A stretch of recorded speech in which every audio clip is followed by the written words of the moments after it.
Thanks for joining us. I'm Matt Dowling with Going Live with FCTV. I'm coming to you today from Seton Hill University at the In Your Right Mind conference. Now, today we're going to be talking to authors, publishers, and others from within the industry who make words on pages come to life. In fact, this episode's going to last over the next couple weeks, a mini-series if you will. So stay tuned and learn about some of the best and brightest new faces and some that have been around in the industry of writing.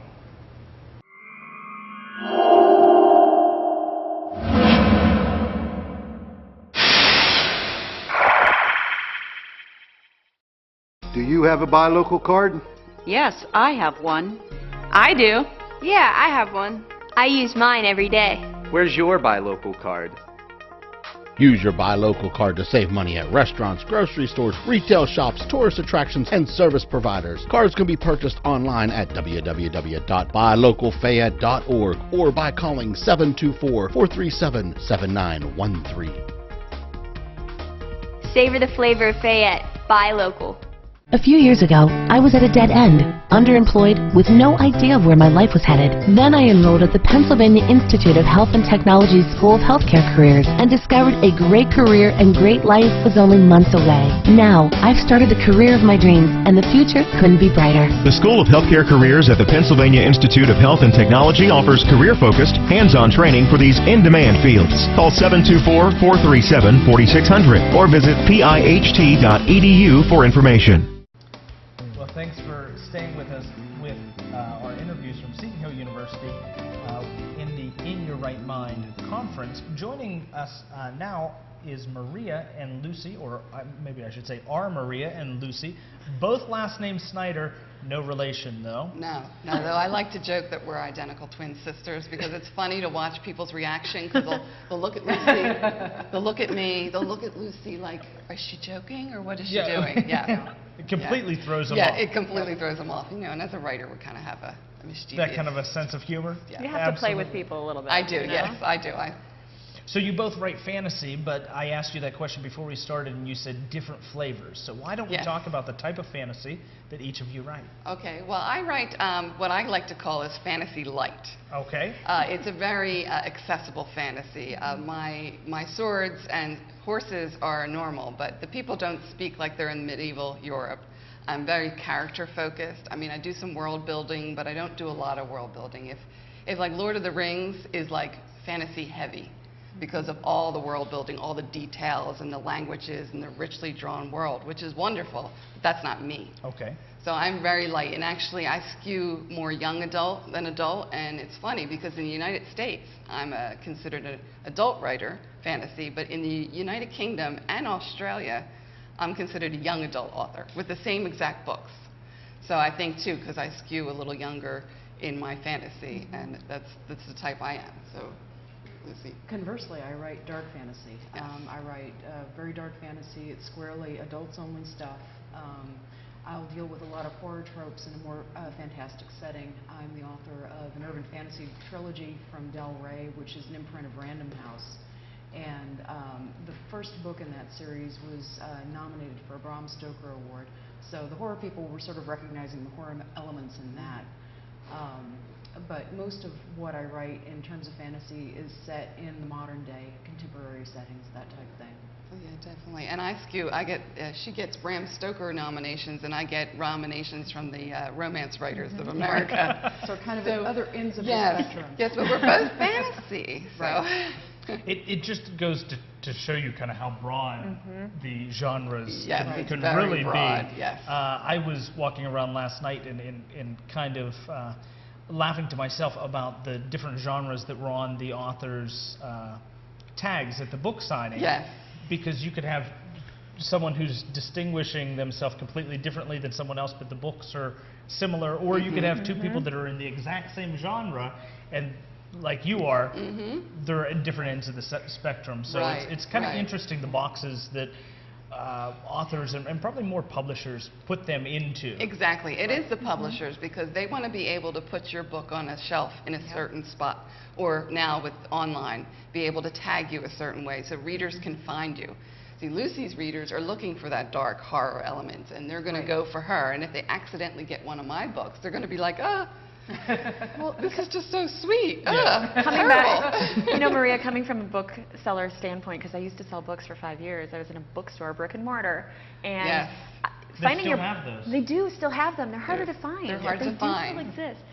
Finding your books on the shelf was always a bit of a challenge because you never knew where they were going to shelve them, and sometimes they were shelved in romance, and sometimes they were shelved in science fiction, and then other times you might find them back in YA. But in a brick and mortar setting, your books are going to be in the same place, generally speaking. So that it's the tagging thing is just remarkable. I love it. Now I want to circle back around because you had mentioned for a moment that in the United States you're more adult, overseas you are YA. Is that an international distinction that is, or do we draw our lines in different places is what I'm asking internationally? Well, I think when I first started, my books were for adults because it was before the Twilight phenomena, and it was always known that a young adult situation, you had young characters. You had like a 17-year-old girl, and usually the male was like 19, 18. But then Twilight came along and you had a 125-year-old vampire, and it no longer was such a bad thing to have a romance between an older character and a younger character. My main character was 19 and he was 33. So that was always like, oh, it can't be YA. He's too old, you know, he's ancient at 33, right? And but when Twilight came along, it was like, well, that's no longer such a big deal. And so I think just because I published a little later in the UK and Australia, they picked it up and they just ran with the YA. So it was more of a timing than an international line. It was more of a timing thing. That's been I drawn. think so. And plus, YA was going off the charts. Everybody was reading YA, and YA was selling really well. So I think, you know, UK, they wanted to sell the books, so market it as a YA book. So. Absolutely. What's next for both of you? Well, for me, I'm working on a healer series, a fantasy healer series, and the third book is due out in December. She has the ability to heal, and I think it's interesting that Diana Botsford was here with her Star Trek connections. I got the idea of the healer from the Empath, one of the episodes of Star Trek, and where her powers is if you have a broken arm, she'll touch you and get your broken arm, but then she'll heal herself maybe a lot faster than you would. Okay. So she had to be careful who she was going to heal, because, you know, if you have a broken arm, you should be okay. But if you had a bad infection or something. So I got that idea. So the third book's coming out in December, and then I'm working on a middle grade novel, which is for kids 9 to 12 years old, and it doesn't have any fantasy or romance or science fiction in it at all. It's a complete freak. But, but it's for my son. So, and Lucy? Well, I recently won the Bram Stoker Award in short fiction for a story called Magdala Amygdala, and that's been picked for Year's Best Horror, an anthology edited by Ellen Datlow, and that'll be podcast on the Pseudopod podcast in mid-July. So as a consequence of all this, I've been getting a lot of anthology invitations, so I've been writing a lot of short fiction lately. The next thing that's coming up in terms of me writing it is a story for a steampunk anthology. It's going to be World Steampunk. It's all stories that don't take place in Britain or America. I'm going to be writing something that takes place in Victorian India, because there's some really cool history I can kind of play around with there. Other than that, we've got a Kickstarter going on for an anthology of divination fantasy called What Fates Impose, and that'll be out later this year. And I've gotten some invitations for stories, urban fantasy, mystery anthology, things like that. That's fun. And I'm also writing more short stories in my Jesse Shimmer series. That's the aforementioned urban fantasy trilogy. And a few of those stories have been coming out in anthologies like Appalachian Undead and things like that. So I'm sort of continuing the adventures of Jesse Shimmer there. So. Well, it looks like we are running just a little bit short on time here, so I want to be able to get out contact information. Do you have a website? Absolutely, lucysnyder.com. You can find me on Twitter, Facebook, pretty much everywhere. Absolutely. And I'm mariavsnyder.com, and I'm also on Facebook. I'm not on Twitter. I don't have... You're probably going to have to get on Twitter. I know. I'm just resisting it. I don't think I'm that interesting to... Holding off as long as you can. Yeah, people don't want to know what I had for breakfast. Oh, I don't know. I think people might. Okay. Yeah, we've talked about it. Well, we have to wrap things up, but I thank both of you for being with us here today. We'll be back with more author interviews from Seton Hill University in just a few moments.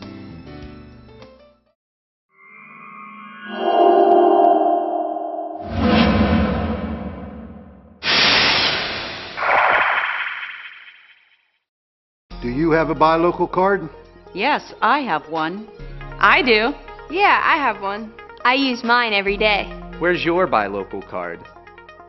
Use your buy local card to save money at restaurants, grocery stores, retail shops, tourist attractions, and service providers. Cards can be purchased online at www.buylocalfayette.org or by calling 724-437-7913. Savor the flavor of Fayette. Buy local.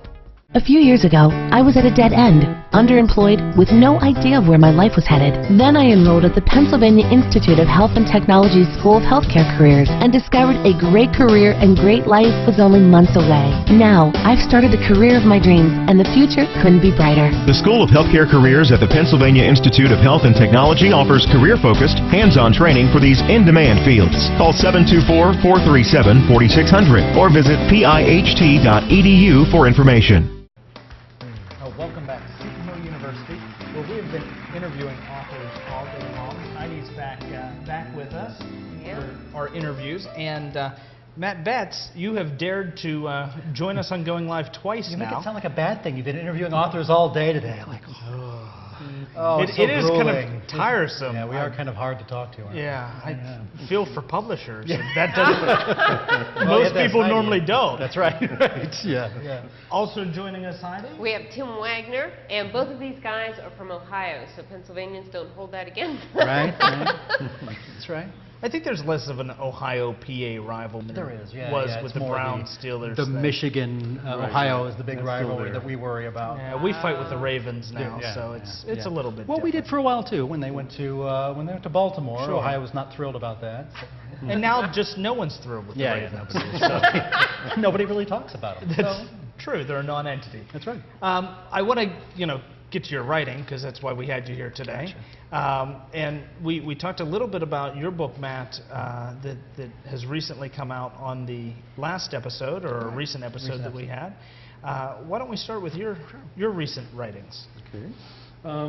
Well, the most recent thing I had come out was a novel set in the continuity of the Supernatural TV series.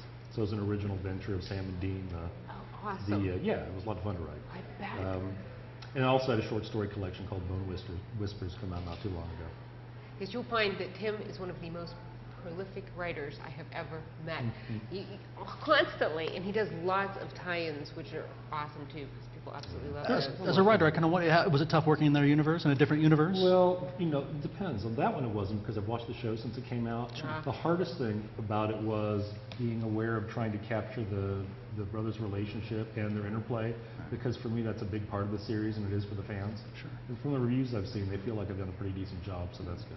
And most places they give you like a Bible to work from, sort of their basics. They used to. These days they say no. Go look at the fan wikis. Oh, because the fans are it's been years now. There's so much information there, and actually the people at the CW like that book well enough. They asked me to do a Choose Your Own Adventure book with Sam, awesome. which is coming. It's called The Road's Not Taken, and that's going to be out in October. And I'd never written a Choose Your Own Adventure book before, so not only was it a lot of fun, it was really hard to try to figure out how do you draft something like that. I bet. I used to love the G.I. Joe Choose Your Own Adventure books when I was younger, and I was one of those people that I read through to each ending. Yeah. That's what I hope people will do with this one. Plus, it was fun because since it was supernatural, the Choose Your Own Adventure actually happens to them. It's not just it's real, and it's part of the ultimate plot that gets uncovered. That is awesome. So it was a lot of fun. Technically, for something like that, you're writing several stories. You're not just writing one linear story. You're writing stories with so many more potentials that they could go. Well, the editors for that one, they had already had it set up. There would be 4 separate stories. So then I created an overall arc for the story. I made up the stories too, but they wanted it 4. And then what I had to do is create, the different kind of tabs that would branch off from that. Yeah, it's got to be interesting to do. Yep, it's a lot of fun. That should be an exercise. He's a mentor here at Seton Hill as well. Okay. There should be a whole course on how to write Choose Your Own Adventure. That's true. Maybe I'll go ahead and do a module. That's We'll right. do a module for that next time. Whenever Albert Wendland gets on here, the director, we're going to tell him that. Tell him we have a new module that was uncovered exactly, today. and he'll be like, oh. Matt, why don't we recap your recent book? Well, I've got a book that's coming out. It's for sale here this weekend called Odd Men Out. And it's a blend of a lot of different genres. It's mainly steampunk and alternate history, but it also has a little horror in it as well. That's what we we're talking. We had zombies in common here. That's the one thing we've got going on here. But it's an alternate history. It takes place a little bit after the Civil War, where they kind of called a truce because they had to fight zombies. The North and the South are separate states, and they aren't real thrilled with each other, but they sort of keep that peace for a little while to try and fight off the zombies. There's a lot of other things that come their way as you follow this group of soldiers that are sort of supposed to be peacekeepers, called the Odd Men Out, obviously. And they get into all kinds of things as we go along and fight not only human problems but inhuman problems. So, yeah, it's a real fun book to write. And we kind of talked about steampunk last time. Sure. Yeah, the idea that technology stops at steam and pretty much everything you have in your universe has to operate on that power. So it's a fun universe to work in. Now, you mentioned that you both have zombies in common, and Heidi and I were talking before we started to roll, which probably is the most interesting dialogue that happens is what we say between interviews, because we're trying to get caught up real quick. And she said they both have the dead in common, and I said the dead. She said, yeah, zombies. I said, aren't those undead? See, I have heard both. I have been corrected that they are not the undead. They're technically the dead. So we wanted to go to two experts and see if you could weigh in. We could always say the things like, zombies aren't real, folks. Yeah, that's right there. You know, it's so funny how people will argue all the distinctions of this and that, and like they'll say zombies aren't this, and it's like, they're not anything. They're not real. We can make up whatever we want. But it does seem like there's the reanimated dead, and then there are humans with some sort of disease that mimics what people think zombies do. You know, would like kill people and eat people. What kind are yours? Well, it depends. You know, I have an urban fantasy series called Necropolis, and he's actually a voodoo zombie, and he doesn't eat flesh, because I had originally written it long before the kind of craze came up. And then I have a novel coming out in April 2014 called The Way of All Flesh, and those zombies in that one are diseased people. I mean, they have some kind of something has happened, some kind of plague that has turned them into what they are. But they still are alive, because otherwise you run into a lot of stuff, because dead flesh rots pretty fast, and you know, there's a whole lot of just practical things that, you know, risen dead are really cool if they're magic, but if they're scientifically risen dead, they probably wouldn't work very well. Right. Yeah, and there's that expiration date on them exactly. that you know, there's an interest. I don't remember which version it was, but there's some that, you know, they go into the mountains to get away from the zombies because the cold kind of stops them. You know, they don't have that blood pumping through their veins or the heart. You know, I don't know how I draw the line. I think I refer to them as the dead rising, but I think I refer to them as undead. You know, I don't have that scientific line drawn, and you know, when you look back in the Civil War era, they don't really get together and say, hey, let's talk about this and figure out exactly what we're going to call these people. We actually call them chewers in the book because of their zombie-like tendencies. Isn't that kind of an interesting answer to what we thought was a very simple question? I know they both took that very seriously, but they're right. We should have both just went undead. Yeah. Right. But I think what's interesting to me is that we kind of classify everything, and I think that's come out of every interview I've done here today, is that someone is trying to put other people's work into a box. Oh, sure. Okay? Absolutely. So when you say zombie, we get this picture in our head, and we think that's what it is, but as the writer, you control what a zombie is, or what a chewer is, or Right. you know. Right. So it really is up to the author. Sure. With Brad Pitt's movie coming out now, you have He is a discussion. zombie. Yeah, he is actually. He's been around for a while. You look back, Yeah. he's but Rotting flesh, those too. fast-moving zombies. You see 28 days later, 28 weeks later. Those are fast. Not necessarily zombies, but you do. You have people that really fight tooth and nail in the definition. Those aren't zombies. Those are, you know, whatever you want to call them. Those are infected humans. Those are, and people really stick to their definitions, and Well, it's important because when it really happens, you know, they need to know what they are right, actually fighting. When the So CDC has they to wanna start know. tagging Exactly. people. Yeah, We do need more distinctions before the zombie apocalypse finally comes. I don't know if they offer a course here at Seton Hill, but maybe they want to start. I would imagine they probably would. That could be another modular. Yeah. You We could wait add till that in. Albert Wendland gets on this show. Well, while the zombie apocalypse isn't going to happen today, to the best of my knowledge, the apocalypse of this interview has come. We'll talk about the apocalypse. And so we're going to have to wrap it up. But I enjoyed being with both of you gentlemen, even if you are from Ohio. And invite you to come back and talk to us at any time. So if they want to get a hold of you, Matt, what's your website? They can find it through mattbetts.com. Okay. Yeah, mine's timwagner.com. And Wagner is Waggoner. 2 G's. 2 G's. I always have to remember that. 2 G's and an O. There we go. Thank you very much. Stick around. We'll be back. We will be back with more as long as the zombies don't take over here from Seton Hill University.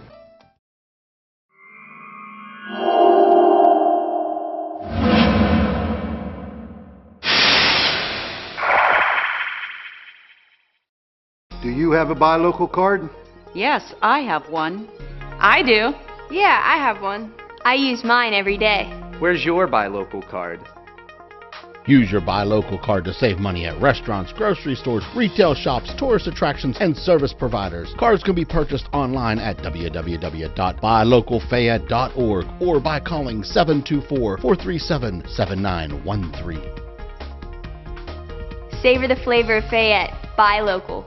A few years ago, I was at a dead end, underemployed, with no idea of where my life was headed. Then I enrolled at the Pennsylvania Institute of Health and Technology's School of Healthcare Careers and discovered a great career and great life was only months away. Now, I've started the career of my dreams, and the future couldn't be brighter. The School of Healthcare Careers at the Pennsylvania Institute of Health and Technology offers career-focused, hands-on training for these in-demand fields. Call 724-437-4600 or visit piht.edu for information.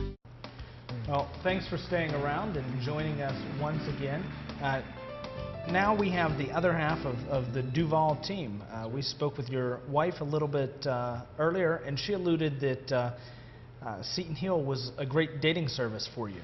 Yes, pretty expensive one, but it was good. Yeah, we met here back in 2004, actually in 2002. She didn't talk to me until 2004, and then we got married in 2006. Wow. So, yeah. Well, congratulations. Great to meet people who have met up here on the Hill. Great. So you are an author as well. Yes. Enjoy writing, obviously, but prior to your days as an author, you spent a little bit of time in professional wrestling. Is that correct? That is correct. Yes. I was the Prince of Polyester. I did mostly what you would consider the minor leagues of pro wrestling in kind of Ohio, West Virginia, Indiana. But I was also on TV with what was then the WWF 3 or 4 times. So that was a lot of fun. Could be dangerous at times depending on who you were in the ring with, but I enjoyed it. You were also featured in the Pro Wrestling Illustrated Magazine Top 500, correct? Yes, back in, I think that was 96, I was on there. Just barely made the cut, but it's still pretty prestigious. Yes, absolutely. Sure. Who cares if you just barely made the cut? A lot of people didn't. That's right. So let's talk a little bit about your writing. What is your current project? Right now I'm working on a YA story about a girl who's a senior in high school and discovers that there's an alien rock there that all the faculty fight over. Interesting. And of course, he's a teacher. So he knows a little bit of something about faculty squabbles. Yeah, exactly. So who's your favorite character in the piece that you're working on right now? Well, I would say probably the main character. Her name is Paige. And I just like exploring how characters develop over the course of the book and how they change. Does it ever shock you as you're writing direction that a character takes maybe that you hadn't planned out in the beginning? Usually it does, because I'm more of the kind of person who tries to get like a beginning and an end and then write my way from the beginning to the end. So sometimes the turns and twists along the way are a little surprising. Absolutely. So do you draw any inspiration for this character from any one individual or from experiences you've gathered? Well, it's a composite of people, of course, but the hardest thing, obviously, for me is writing from the perspective of a teenage high school girl But since I teach high school, I do get to see that thought process in action. And you've had experience writing women because you had written women's fiction. Yes, I've worked on a few women's fiction novels, mostly about female pro wrestlers, so combining, you know, my past experiences. So it's been fun. So other than writing, do you have any other hobbies that you engage in, or any skills, hidden talents? Well, if I told you about all my talents, they wouldn't be hidden anymore, so I'll keep those secret. My other hobbies, I like to run. Not very quickly, obviously, you can tell probably by looking at me, but I like to run. And I also do martial arts. I practice Krav Maga, which is an Israeli self-defense, and then Brazilian Jiu-Jitsu. And your wife does that with you? My wife does Krav with me. She's actually probably, I don't know, she's quicker than I am, so I have to be careful when we're sparring. So I'm always interested to see who writers read, because that maybe tells us a little bit about who you are. What would we find if we looked on your bookcase, or what are you reading right now? Right now I'm reading a book called Swamplandia, which is good. The only thing that I don't like about it is there's an exclamation point in Swamplandia, so every time I read it I think it's the end of the sentence, but it's not always. But the book itself is good. So you would be the wrong person to do the book on tape. That's right. For that, because right. your punctuation would be completely thrown off. Exactly, yes. Primarily, I like to read. I mean, I've got everything Stephen King's written, but I'm a pretty eclectic reader. So. Also a Jane Austen fan, because we know your wife is a huge Jane Austen fan. I do like Jane Austen. Maybe not as much as my wife, but I really enjoyed the novel Emma. That's my favorite, I think, of Austen's work. I agree. I like that one too. And Clueless was based on Clueless Emma. was based on it, so yes. Yep. You know, as you're writing, writers sometimes fall into a scene that's just really, really tough to hash out. What's the toughest scene that you've ever written? In the book we were talking about earlier about my female pro wrestler, there was a scene where the owner of her wrestling company, who was kind of like a father figure to her, actually dies in the ring. And it was tough for me just because it was around the time when my father was having some health issues, so you know that it was tough to write. Right, exploring those cathartic feelings. Right. Yep. In that manner, I bet. You know, when we were talking to your wife, we talked about things other than just books, other mediums that people tell stories through. Television or movies, which do you prefer? I would say television, just because I feel like there's more development opportunities there. On the other hand, the movies, if you get a bad one, you don't feel like you've wasted as much of your time. So, you know, it's kind of a 50-50, but... Yeah, when you've invested in 14 episodes and suddenly the arc just goes downhill after that. Yep. But I see what you're saying. Sometimes in the movies, the characters are a little bit flat. You don't have the same time to... Right, you get 2.5 hours at the most. At the most. At the yeah. most. Yep. So I could see television. What channel would you be tuned to if your wife doesn't have the remote control? Usually, when my wife's not around, is when I watch all my mixed martial arts and boxing shows. Oh, okay. So. How about your little guy? Does he watch with you? He watches with me. He's practicing some of the jiu-jitsu, and he's so flexible that it's tough to actually get him in any holes. Because, he can put his foot in his mouth, which I can't. So that is movies and television. How about music? I'm pretty eclectic in music too. I guess it's kind of embarrassing at my age to admit, but my favorite band is probably Motley Crue. Just because of the time when I was a teenager, and that was like the music that I was into at that time. But you know, I like a lot of different stuff. Sure. How about celebrity crushes? Stanley Tucci is my go-to celebrity crush. But I guess there was Kelly Clarkson. Oh, really? Just because it's not even her looks, it was her song. I really liked her first hit that she had out, so my wife would always say, "Oh, that's your girlfriend singing on the radio." Aww, that's funny. So what does the future hold for your writing? Are you thinking about projects past what you're working on? A few things. Natalie and I are actually working on some scary stories and poems for little kids. Awesome. So that's a project we've kind of got going. And then, you know, I usually don't think too far ahead of beyond what I'm writing right now as far as novel length, but you know, I have a few ideas that I'll develop later. It's great though, couples collaborating, especially couples as writers, because there's always that idea sometimes that it's either a blessing or it's a curse that both people in the family are writing. Sure. How do you and Natalie feel about that? For us, it's a blessing because we both understand the process of how it feels, like what it involves as far as time, and you know, if I'm talking to you while you're writing, you might not remember any of that conversation later. So it alleviates some of those arguments. Like, you know, we talked about this, what I was writing. So you know, it works for us. It does for us too. So your fans or those who are interested in learning more about you, how can they connect with you? Do you have a website, Twitter, Facebook? I use Facebook a lot, so it's The Real Duve, which is also my Twitter handle, @TheRealDuve.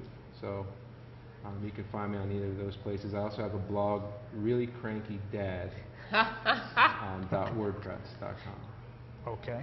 So that's Matt Duval. Matt, thanks for joining us here today and telling us a little bit about what you're working on and what's coming up in the future. If you'll stick with us, we'll be back in just a few moments.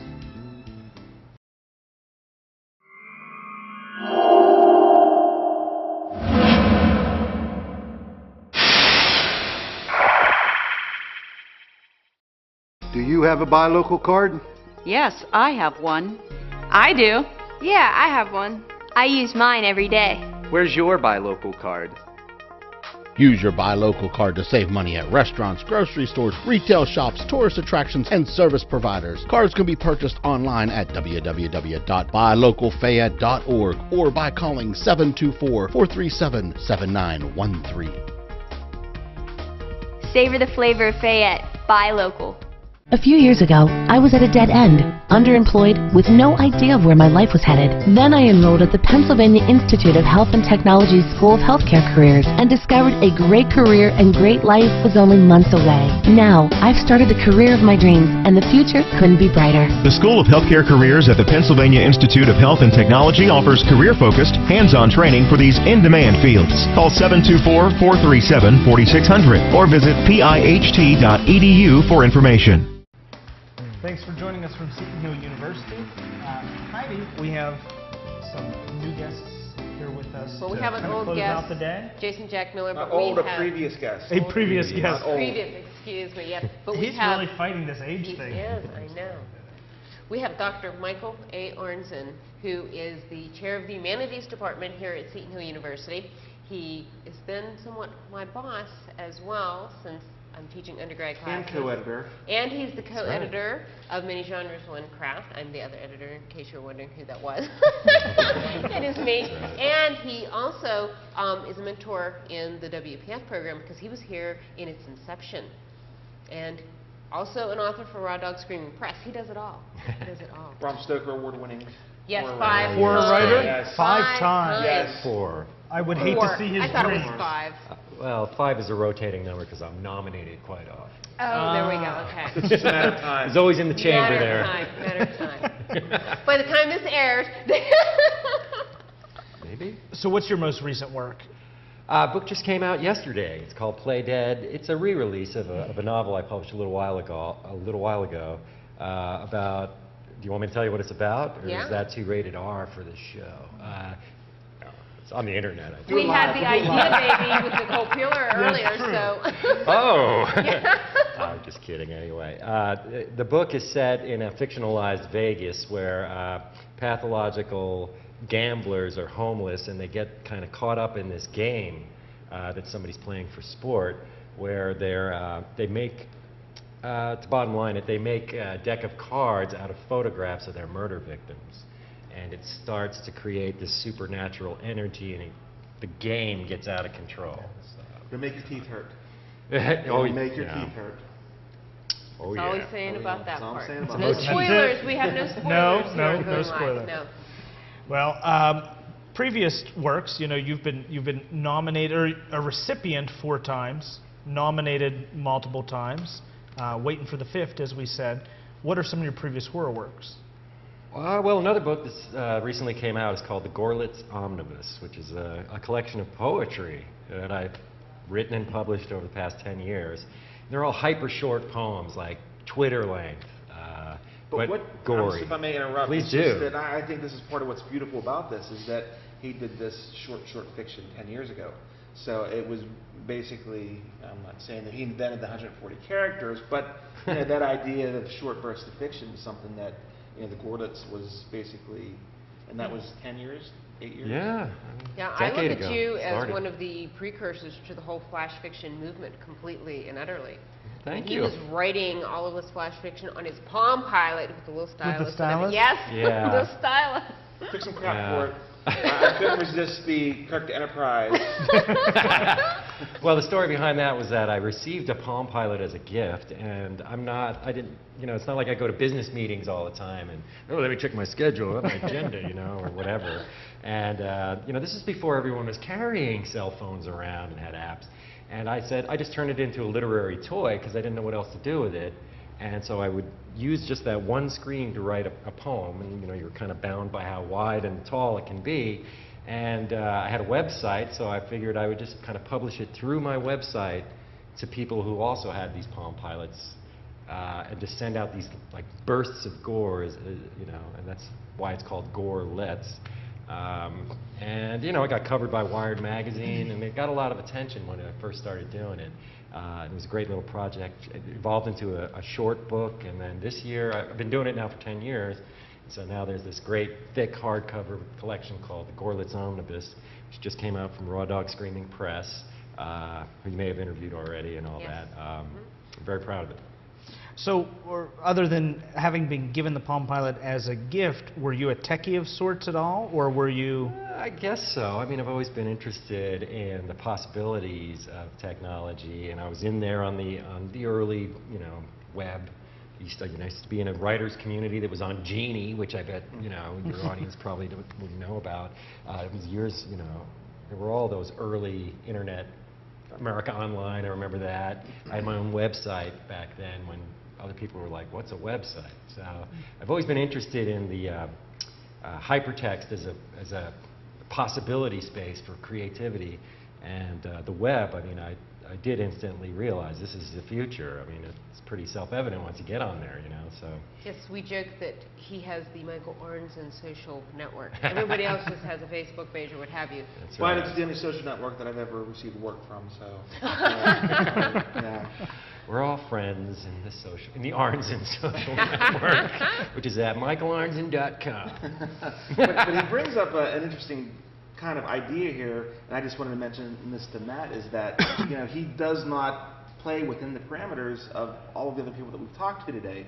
And I'll just say a couple things, fridge magnets and audiophile, and he can kind of go from there, but he's really somebody who I look at as an inspiration because he's not limited by the medium. I think you have hit almost every medium. I mean, you have film, you have audio, you have the fridge magnets. I'm like the zombie Howard Stern or something. Jeez.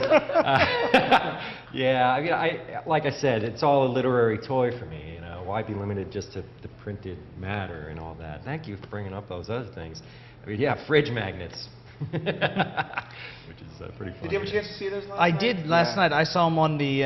You had on a pan last night, or? Yeah, at our table there was a little place where people could walk up, buy a book, and play with the poetry magnets we had out there. And was there anything really insightful left on there at the end of the night? Well, we took a lot of photos, posted them online. Yeah. It was kind of a cool little event that was happening. But the fun thing there is that the words that are on those tiles, I mean, anybody can make a poetry magnet set, but they're all words that were in my poems, those Gorlitz poems. So it's kind of cool to see my own work kind of deconstructed and turned into new visions of the grotesque. Jason did a poem on a cat. Yeah, cat poem, cat puke related. I mean, if I can, excellent. Yeah, why not? Yes, and the cat was nice enough to sit there, and he placed them all out, and we have a picture of it, in fact. Now, I would say that mine was a little more imaginative because with having all of these horror words in there, I came up with a very romantic poem, and it took a very long time to sort through those words to find the few. From my pen as well. Yeah, you can't play with 2 decks. Well. So this ain't Vegas, Jay. Yeah. Sit down. And that was the end of that. But tell him a little bit about Audiophile, because that was an incredible project. And I think it could be a segue to Proverbs for Monsters. Oh, wow, guys. Well, I mean, Audiophile was, it's really a CD, or you can download it from iTunes. And it's a collection, it's really an audio book that's turned into a music album. I was on sabbatical, and I started recording my own recitations, to turn into an audio book. And I didn't want to be boring. I was deathly afraid of being boring. So I added my own music with these instruments I had collected over my life, and it just evolved into this huge thing. And, some of the pieces are in my short story collection, Proverbs for Monsters, as well. But I did want to say, I mean, you guys, we keep talking about me, and, Well, this is your interview. But, a lot of the interviews you've done so far have been with students from Seton Hill, and I just wanted to say, I mean, working here is awesome because I get a lot of energy, like a vampire, from all the students. I'm very proud of everyone you talk to as well. So, I probably wouldn't be able to do the things I do if I wasn't a full-time professor and kind of supported by the university and the interests and collaborations I get to do with people like Heidi. We work together on this book, Many Genres, One Craft, which is an awesome collection. It is the writing guide, the only writing guide you'll ever need. That's our tagline. It's not a boring textbook, and it's the textbook for popular fiction, so I'm very proud of that. Sure. There's one last thing that I want to talk about, is that he had the honor of having many of his works made into this incredible film. Oh, yeah. I was like, he forgot about it. Like, oh. Go on.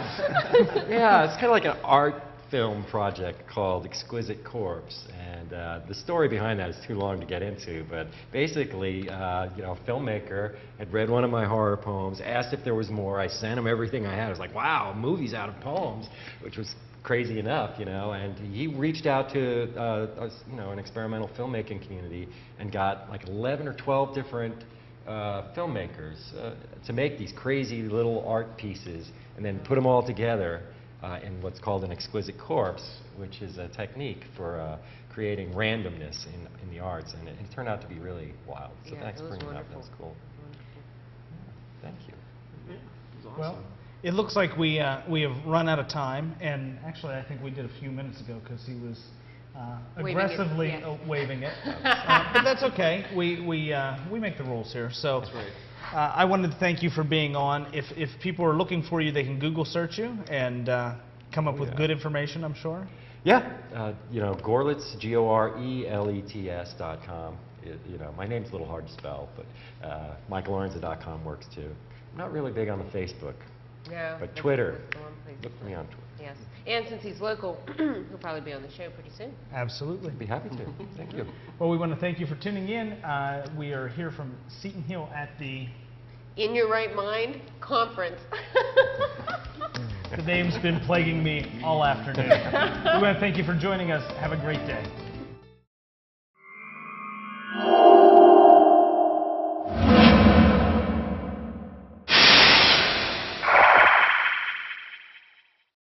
Do you have a buy local card?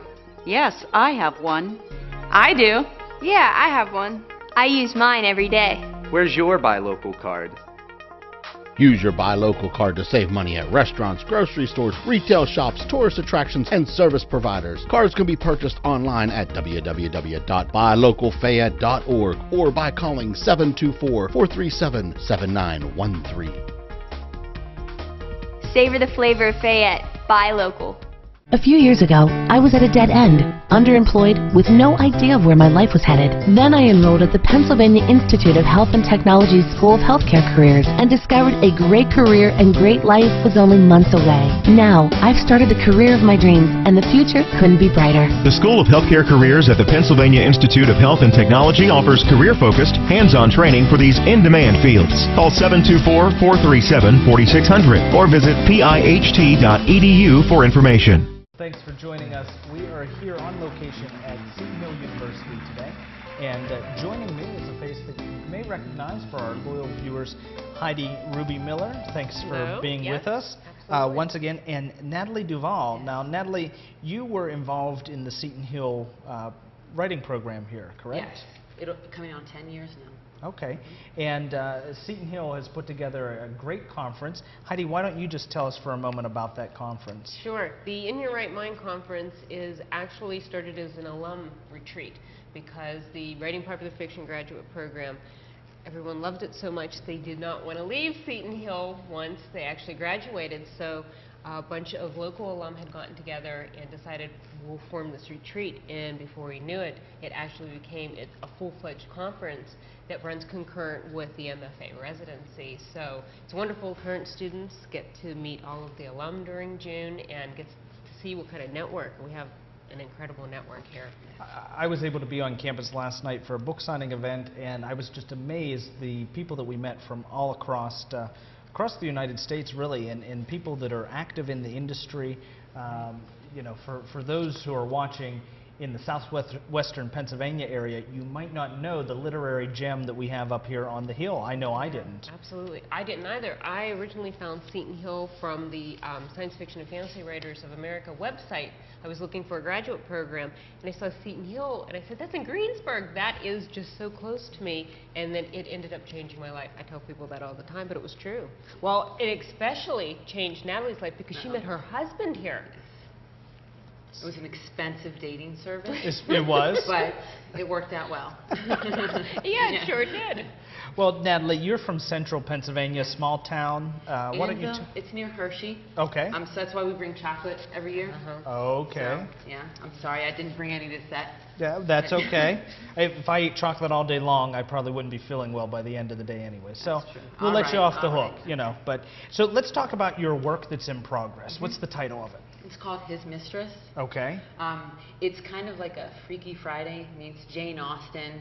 And I don't mean Freaky Friday like mom and daughter switching. I mean I have a 19-year-old heroine who changes place with a man's mistress. Okay. Ah, so, nice. In 1814, so, you know. Oh, exactly. A little bit better than if that happened today. So, from the piece, I know you're working on it. What is your favorite character? Who have you enjoyed developing and putting together for the book? You know, to be honest, I usually like all of my characters for some reason. In this one, though, I have a character I don't like. That's probably because this is my 5th revision. Heidi probably knows it. This is my 5th revision. And he's fine. His name's Eli. He's a brother. He's fine the first time you read the book. And now the 5th time, I'm like, oh, come on, buddy. Grow up a little. Let's get over this. So. He's not endearing to you at all. No, it's really like, grow up.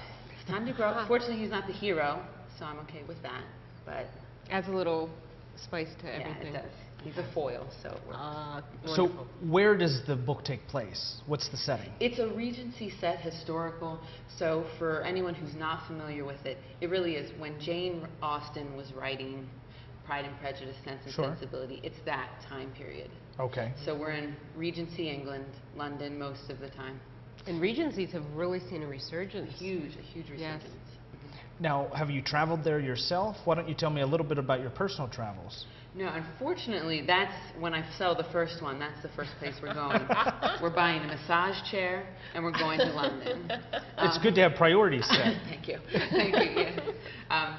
We do travel pretty much over the East Coast, so that is actually helpful in research because you'd be surprised about how many people are Jane Austen aficionados. So there are oodles of places up and down the coast where you can go and find historical artifacts, Regency period pieces, and things like that to sit in the chairs. So it's nowhere close to going over to where Jane Austen lived in Bath or anything like that, but it's reasonably priced. Sure. So you know, we've seen a number of Jane Austen films that have come out recently. And I'm a big, actually, Jane Austen fan. I don't know if that's normal for a guy, but you'd be surprised how many men are. I know quite a few. But and women like men who are like that. Yes. So, well, hey, that makes us more popular. Yeah. Pride and Prejudice, I've read time and time again, and I'm not always a huge fan of the movie, so I have to get your take. What do you think about the Jane Austen-inspired motion pictures? They're mass market now, I think. I'm a high school English teacher, so when Keira Knightley's Pride and Prejudice came out, I actually took a group to see it, and it was palatable for them, whereas we had read it 2 weeks before, and that was not so attractive. So it does at least bring people into her who might not have. It's opening up a new audience to her work. Yeah. It loses all of her nice dialogue and witticisms, but I'll take it. I'll take it. You get to see Mr. Darcy. Exactly. Sure. You know. Anytime you put a face sometimes with the character, some people are visual. So. It's funny after you watch one of those and then you reread the book, and how much the movie influences the pictures that were in your mind. Right. Sometimes that almost destroys a book for me. I don't know about you. Sometimes that happens, you're right, and other times it enhances it. Or sometimes you can almost separate the movie from the book and say, okay, this is two different types of media. Sure. And I'm okay with this, and exactly. So while we're talking motion picture, let's get a little more into your psyche. Television or movies? Yes. Yes. Yes. Yes, both, all the time. I'm one of those people, as soon as I get home, the TV's on. I need the noise background, so that's... So if the TV's on, what's it tuned to? Oh, that's a good question. Usually, we're going to hit the channels that are playing repeats of Pride and Prejudice. I do like the Keira Knightley version. The Princess Bride.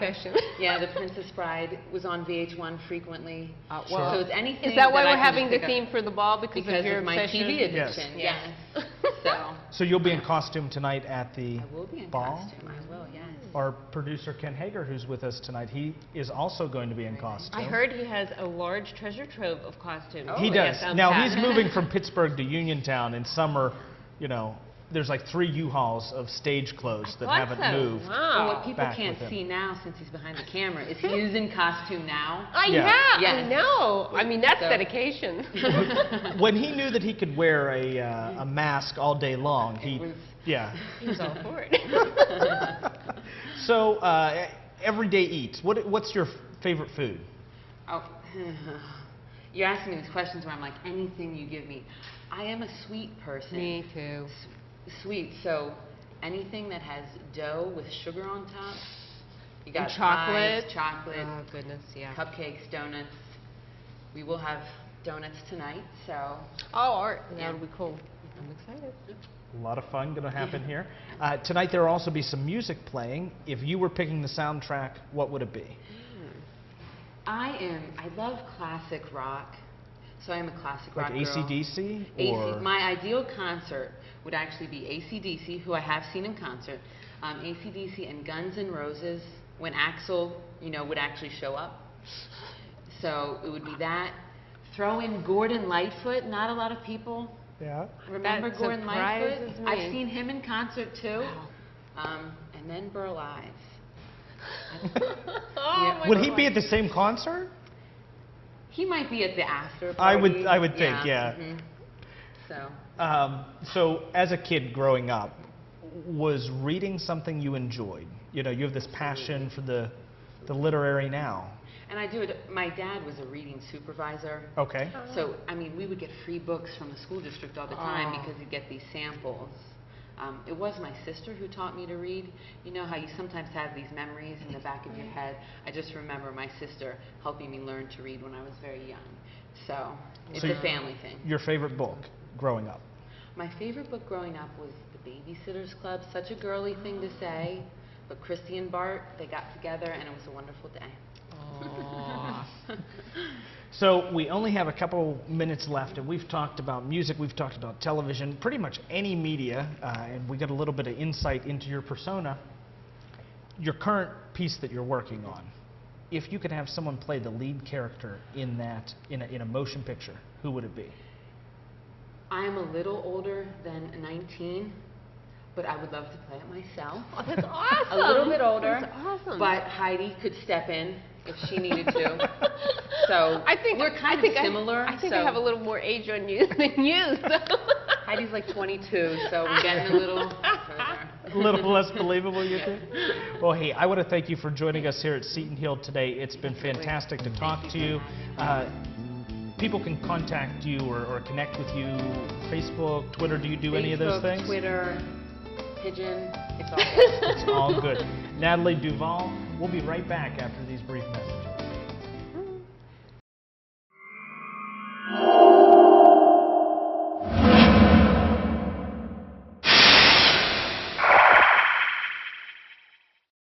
Do you have a buy local card? Yes, I have one. I do. Yeah, I have one. I use mine every day. Where's your buy local card?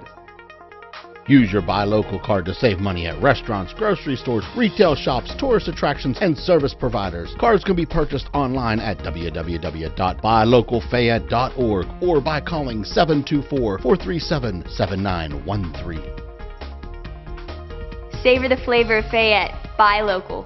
A few years ago, I was at a dead end, underemployed, with no idea of where my life was headed. Then I enrolled at the Pennsylvania Institute of Health and Technology School of Healthcare Careers and discovered a great career and great life was only months away. Now, I've started the career of my dreams, and the future couldn't be brighter. The School of Healthcare Careers at the Pennsylvania Institute of Health and Technology offers career-focused, hands-on training for these in-demand fields. Call 724-437-4600 or visit piht.edu for information.